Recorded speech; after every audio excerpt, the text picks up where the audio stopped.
Masters of the Universe from 1987, starring Dolph Lundgren as He-Man and Frank Langella as Skeletor.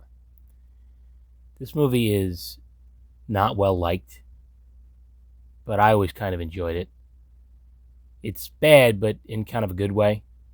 To me, anyway. I was never really a fan of the old He-Man cartoon show. It was a little before my time. I was still a baby when that show ended. And that's why it's kind of funny that they made a big budget live action version of He-Man in 1987, because by this point, the bloom was kind of off the rosy.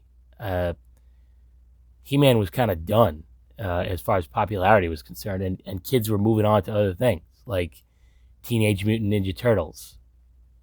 But this was made by Canon Films, and they saw dollar signs and everything, which is why they went bankrupt. Although, I can't imagine why this movie was such a failure. I mean, it's got Billy Barty, and he's playing this strange creature named Gwildor. I mean, look at his makeup. Look at his fucking jowls.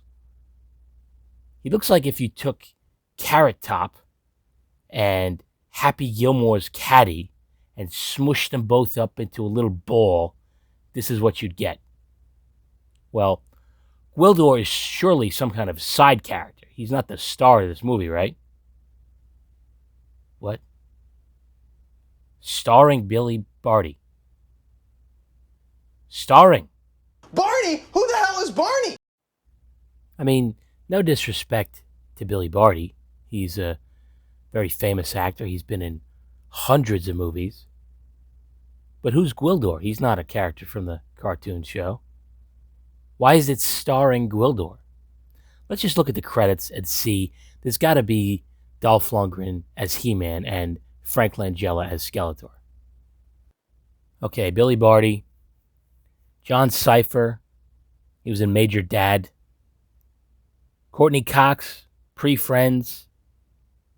James Tolkan, Principal Strickland, and Top Gun guy, Chelsea Field. Tom Paris from Star Trek. Christina Pickles, sounds like a Rugrats character. And Meg Foster from They Live. What? Music. What the fuck? There's no Dolph Lundgren or Frank Langella in these opening credits. What a weird title sequence. Okay, I'm kind of being cute. Their names do appear at the very, very beginning of the movie. But it's just weird. Like, you would almost think that they were a production company, the way their names show up at the very beginning. And if you came 30 seconds late to the movie, you wouldn't see their names in these credits. And as a result, it says Billy Barty, starring Billy Barty. And it's copying the Superman credits almost a decade later. But just imagine if Christopher Reeve and Gene Hackman weren't in those opening credits. It's just bizarre. Jesus. I have spent almost 4 minutes just talking about the opening credits for this fucking movie. I guess you better strap in. The movie opens up in Eternia at Castle Grayskull, and Skeletor and Evil Lyn have taken it over, and he's taken Sorceress as his prisoner. And look at this fucking light fixture on her head. What is going on here? Fucking weird. And He-Man is off leading a resistance consisting of not one, but 2 soldiers, Teela and Man-at-Arms. And just look at how He-Man is dressed. I know he normally goes around pretty much naked, but there's something about wearing a cape that makes it weirder. It would be less weird without the cape. You know, and he's going to be running around like this the entire movie. And I just think, if I was dressed like that, they would lock me up for being some kind of prevert. That's all I'm saying. And they rescue Gwildor, from Skeletor's goons, and Gwildor is a locksmith who complains about having to lock his doors. Doesn't make sense to me either. And Skeletor wants Gwildor to be stopped because he invented something called the Cosmic Key. And get used to that because you're going to hear that a lot. This will be the MacGuffin of the movie. And you play a little tune on it, like a keyboard, and it lets you go anywhere in the universe. So is it a key or is it a fucking instrument? I don't know. It is referred to as both. It's weird. And Skeletor has his own cosmic key, but Gwildor made another one. And he doesn't want He-Man to be able to use it. It's very complicated. And after a failed attempt to rescue Sorceress, they use the cosmic key to escape to Earth. It's working! It's working! It's working! It's working! It's working! Yes, it is working. And Gwildor almost drowns in a puddle. They lose the key. They meet some cows. They eat some ribs, unrelated to the cows. Gwildor drinks some barbecue sauce like a fucking ghoul. It's disgusting. And they split up to look for the key. They say good journey. This is where we meet Julie, played by Courtney Cox. This is pre-Friends and post-Dancing in the Dark. And Kevin, played by Tom Paris. And Julie is moving away because she's mourning the death of her parents. She blames herself. And she thinks moving away will make it better, I guess. I don't really get that. They visit her parents' grave, and they stumble upon the cosmic key. Tom Paris immediately picks it up, and he starts fucking around with it. He thinks it's a synthesizer. You see, Tom Paris is a budding musician. And he thinks this is a synthesizer. I can't even say it. Anyway, by messing around with it, Evil Lynn is able to locate it. Kind of like Find My Phone situation. So she puts together a ragtag group of mercenaries to go get it. And you think this would be an opportunity to show off some of the classic villains from the He-Man cartoon series. But mostly no. I mean, they do have Beastman. He doesn't really talk, but he's there. And other than that, it's just some weird sword pirate, a snake man, and a demented troll doll. I mean, look at this fucking thing. Look at this fucking monstrosity. It looks like a moldy shit. It looks like a shit that has been laying out in the sun. They made toys out of him, though. Which, okay. Equally abominable. Anyway, the mercenaries show up looking for the key, and they beat the dog shit out of some random janitor. Beastman punches him and power bombs him into oblivion. And they start chasing Julie around. But He-Man shows up and kicks the shit out of all these dudes. They're garbage mercenaries. And Gwildor shows up driving a pink Cadillac. He refers to it as a primitive land boat. And Tom Paris runs into Principal Strickland from Back to the Future. He plays a detective. He's always playing some kind of authority figure. And they go looking for Julie at her house. And here comes just about my favorite scene in the whole movie. Oh, come on, it's my instrument. Yes. All right, look, let me heat this up and I'll show you, okay? We're getting interference. They're jamming the signal. Locate the source of the jamming and destroy it. It's difficult, like nothing I've seen before. Destroy it now. Whoa! What? Watch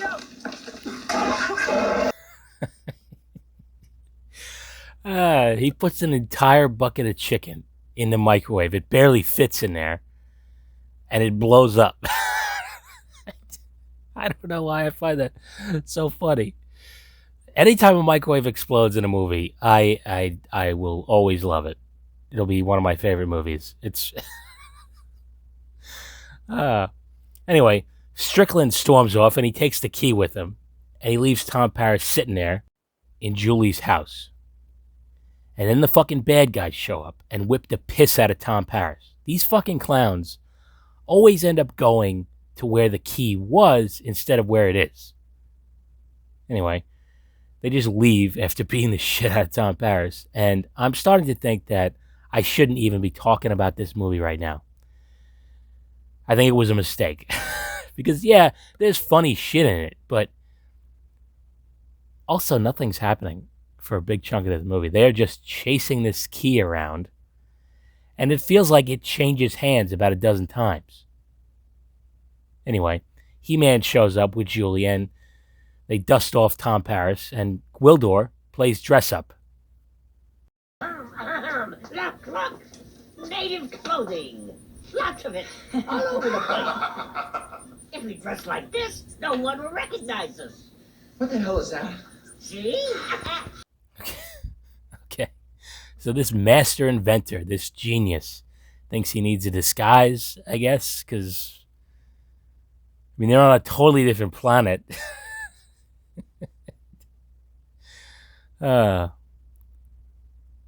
Then they go catch up with Principal Strickland, and they get the key back. So I don't know why they even bothered to have him take it in the first place. He did nothing with it, and nothing happened to him while he had it. They were just killing time, I guess. Once again, this thing changes hands. And then Evil Lynn shows up. And she transforms herself into Julie's mother, who, keep in mind, is supposed to be dead. And she tricks Julie into giving her the cosmic key. And this scene is just like Spaceballs. Daddy. Oh, no, Vesper, don't. No. Fool you! I mean, it's the same exact scenario. And this movie came out the same year as Spaceballs. Spaceballs came out a couple of months before Masters of the Universe. So everyone watching this scene who had seen Spaceballs was probably like, hey, Spaceball. It's just hilarious. And Evil Lynn asks for the cosmic key, and Julie just gives it to her. And then Skeletor shows up on a Thanksgiving Day parade float. And He-Man rides a hoverboard and steals the key back from Evil Lynn. So again, this thing is just constantly changing hands. What is the point? They're playing volleyball with this fucking cosmic key. But they manage to capture He-Man and take him back to Eternia. Tragic. But they somehow leave the key behind. They don't care about that. They just have He-Man and they leave. Suddenly, the key doesn't matter to them. But that's a good thing, because now they can use the key to take the remaining heroes to Eternia to rescue He-Man, which is exactly what they do. But it is broken. But it doesn't matter, because it turns out that Tom Paris is a master songmaker. So there's that. And he is able to fix it by hooking it up to an unplugged Casio keyboard. It's magic. And Gwildor explains why the multiverse is kind of bullshit.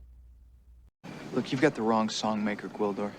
All right, I'm just a stupid keyboard player in a high school band. There's a million of me. Only one of you, Kevin. Only one of anybody. And this is obviously where the movie is kind of winding down, thank God. He-Man gets domed by the sword pirate guy, getting some whips. Sorceress is looking haggard. Skeletor turns into some kind of gold dildo. He's got a fucking chandelier on his head. And the good guys show up just in time to free He-Man, and he starts kicking the shit out of everybody. He grabs his sword. He says, I have the power. He beats the shit out of Skeletor. Happy ending. And then the heroes say their goodbyes. Wildor puts little gold braids in his hair. I don't know what the hell these things are. There's little bows. And the principal Strickland dude is staying on Eternia. He somehow fell in love with an unnamed woman. I don't know when the fuck that happened. That's just completely out of nowhere. Is there a deleted scene or something? So bizarre. And they say they're good. They say good journey. And Julie wakes up in her little house on the prairie nightgown. I mean, look at this shit. What the fuck is going on here? Is this what people wore to bed in the 80s? And her parents are alive again. I don't know how that happened. But hey, it's a happy, happy ending. And in a post-credit scene, yes, a post-credit scene, I bet you thought the MCU invented these things, but they didn't. Skeletor shows up, and he pops his head out of some grape soda, and he says, "I'll be back." No, you won't. No, you will not. Nobody is making a sequel to this shit. And who the fuck is he talking to? He's breaking the fourth wall, talking directly to the audience.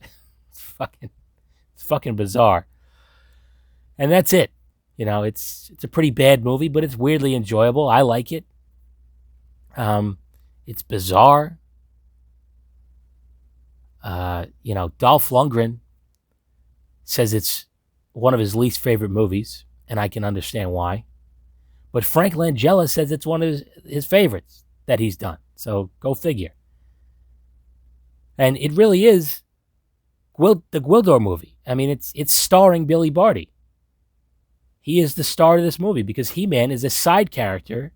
That's why it doesn't say He-Man and Masters of the Universe, because he is just a secondary character in this movie. He's just a goon who beats the shit out of bad guys. He has no other function. He has no backstory, no origin story. We don't know anything about this fucking dude. It's hilarious. I love it. It's the Gwildor show. What else? I don't even know. It's just a strange movie. The cosmic key is have a drink every time they say cosmic key in this fucking movie. You'll be fucking shit-faced, which is probably the best way to watch it. Tom Paris thinks it's a synthesizer. I still can't say it. Still can't fucking say it. Synthesizer. There we go. 4th time's a charm. We did it. Anyway, that is it. That is all I got for now. Just remember, if you find a cosmic key sitting in a cemetery, don't start fucking with it. And don't assume that it's some kind of musical instrument, even though it kind of is. Just leave it alone. Walk away. Go home. Heat up a giant bucket of chicken in your microwave, and it won't explode. And you'll live happily ever after. The end. Anyway, until next time, take it easy.